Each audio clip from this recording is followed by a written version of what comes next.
The other day, I had a brunch date with a friend, and it was a Saturday, so we decided to sleep a little bit more.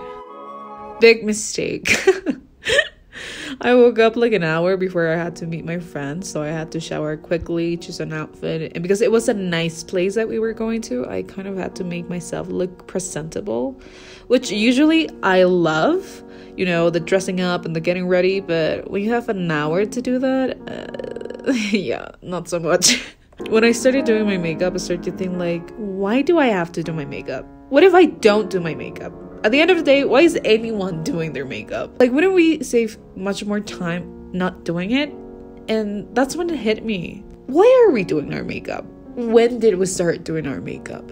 So later on that day began a big old research, and because I told you guys a couple of videos ago, almost like 2 months ago, I wanted to dig more into makeup culture and history.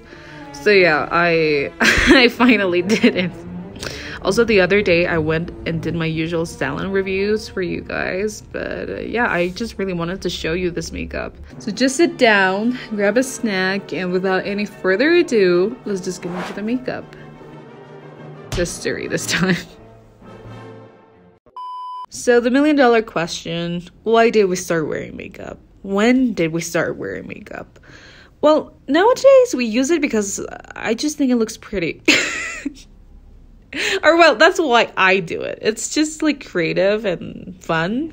Anyway, to begin to understand the origin of makeup, we have to go back 6,000 years ago to the ancient civilization of Egypt, where, you know, we saw our first glimpse at cosmetics. We all know the characteristic black eyeliner that Egyptians came up with from the beginning of times.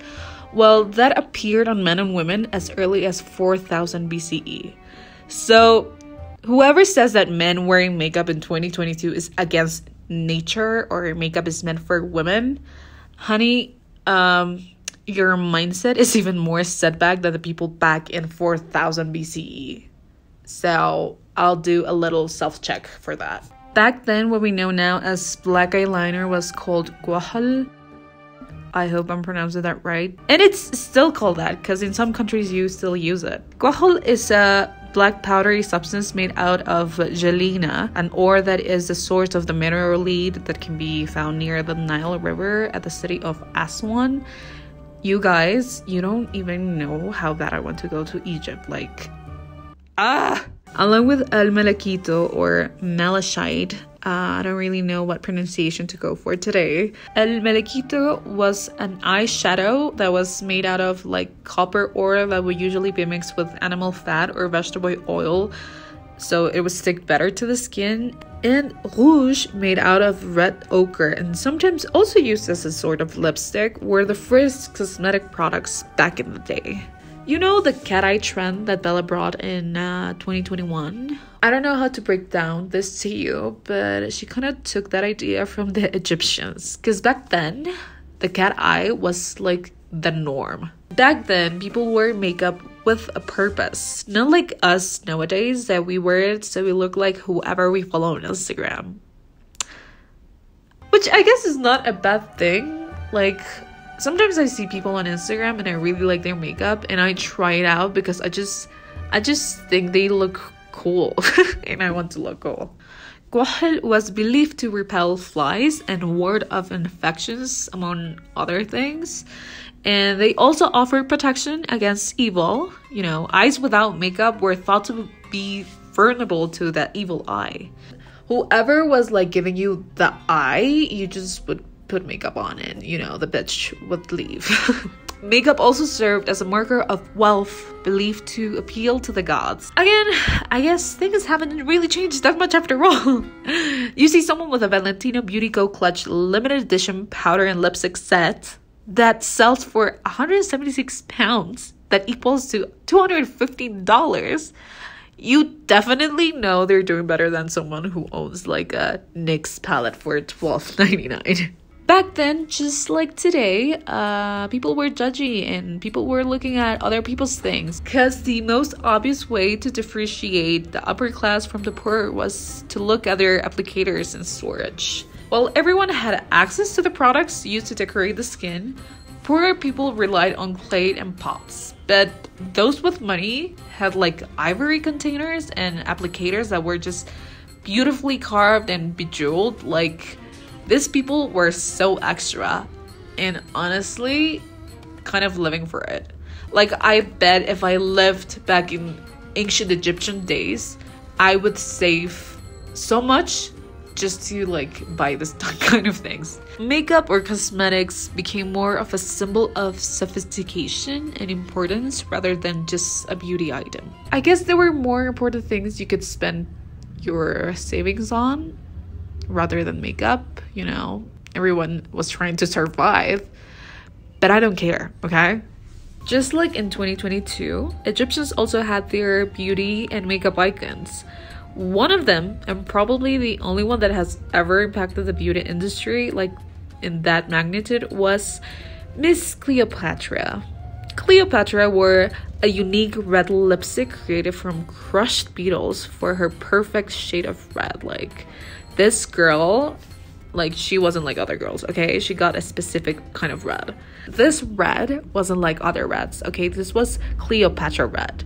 Although this toxic concoction that was often mixed with dyes extracted from iodine and bromine could lead to sometimes serious illnesses or sometimes even death. Possibly that's where the phrase kiss of death came from, because Miss Cleopatra would kiss someone and the next thing you know, they're dead. Because her lips were just too toxic. Aside from possibly and accidentally murdering someone just because you kissed them, Miss Cleopatra's red shade of lipstick was actually quite popular, and it just spreaded like wildfire. You know what I think? I think Kylie Jenner got real lucky Cleopatra wasn't around when she launched her lip kits. I just imagine in modern days, if Cleopatra was alive and she like released a lip kit, bitch, she would literally just break the makeup industry. Anyway, moving on. Makeup was also mentioned in the Bible, in both Jewish scriptures and Christian Old Testament and New Testament. Yeah, I know. The Bible has a take on everything. I mean, no offense to anyone who reads the Bible, but I just thought it was so random that the Bible had something to say about makeup. In the book of Jeremiah, the titular prophet's ministry argues against cosmetic use. I guess there's a good intention behind it. The argument looked into just discouraging vanity. You know, we could all use a little bit less vanity in our daily lives. Yeah, I'm talking to you. I see you on your Netflix screen. When it turns black, you're just checking yourself out. Anyway, the argument kind of went like this. And you, O desolated one, what do you mean that you dress in crimson, that you deck yourself with ornaments of gold, that you enlarge your eyes with paint? In vain you beautify yourself. Your lovers despise you. They seek your life. My interpretation of his message is, how do I say this? What he's trying to say is the people that surround you, if they truly love you because of who you are and your values, regardless of how you look like or dress like. That, or if you dare to make yourself look prettier or look after yourself, these people are gonna kill you. Let's be honest, this wouldn't be the first time in history where mostly women would be judged over minding their own business. Between 753 BC and 476 AD, there was also this disdain over cosmetics in ancient Rome, although it wasn't for religious reasons. Hygiene products such as bath soaps, deodorants, and moisturizers were used by men and women. Women were encouraged to enhance their natural appearance by removing body hair, very much like today. But makeup products like rouge were associated with sex workers, and hence that was considered a sign of shamelessness. Actually, lenosynium, the Latin word for makeup, also meant prostitution. So you could kind of see where everyone's mindset was at the time. Ridiculing makeup users was a common theme in the theatrical performances. Even Roman poets would write about it, like their disapproval when it came to makeup. For example, Sextus Empiricus, who said, "Looks as nature bestowed them are always most becoming." Okay, if you didn't understand what dear Sextus Empiricus said, basically he was trying to tell us that what nature gives us is just the best. Which I guess it is. He kind of had a point there, but also if someone wants to wear whatever they want, like why would you have something to say about that? I don't know, Sextus. If you want to discuss that, I could like DM me or something and we can live stream about this discussion. This Roman view of cosmetics was at least partially rooted in Stoicism. Stoicism is a philosophy that foregrounded moral goodness and human reason. So while an attractive physical form might be a desirable thing, true beauty was instead associated with moral acts. So yeah, vanity or selfishness to Stoics was something very undesirable. Though Stoicism was not only confined to ancient Rome, it was also prevalent among some ancient Greeks. So yeah, they kind of have the same mindset, kind of, not really, but like in terms of makeup, yeah. Not all Romans were resistant to makeup though. Some people continued to rouge their cheeks and line their eyes. But, you know, the Stoic ideal leaned toward what we call today the no makeup. Actually, that's where it originated, that no makeup trend. Back in the day, one would only enhance one's natural appearance, not decorated. Years and years went from embracing to not embracing makeup. But, yeah, I mean, some empires, like the Byzantine Empire, were... makeup just was so popular, it kind of gave them the international reputation of vanity, you know? The Byzantines were known for being very vanitatious. I am sure that's not the word for that. Moving on, let's move to a more modern part of history. Back in 1837, we have our iconic and beloved Queen Victoria. Well, Miss Victoria, around those years, like any of us in 2022, had an opinion on everything, including makeup. Queen Victoria declared makeup to be vulgar. She cancelled makeup and it was not fashionable anymore. Although many women didn't give up on makeup, they actually like secretly applied it. Like, who's gonna know if your cheeks aren't naturally rosy? Like, how would they know? Who's gonna know? Makeup became like an underground business. It was kind of like selling drugs.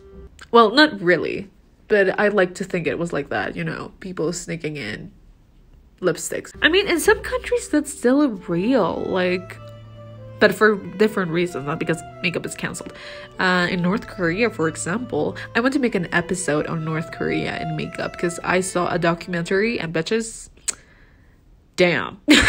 So let me know if you would like an episode on North Korea and makeup things. It's actually really interesting. Anyway, so much makeup was being sold that the people who thought makeup was vulgar and ratchet, when they saw the potential it had when it came down to like business, all of a sudden it was okay to wear makeup again and like emphasizing your physical features, even for sex appeal.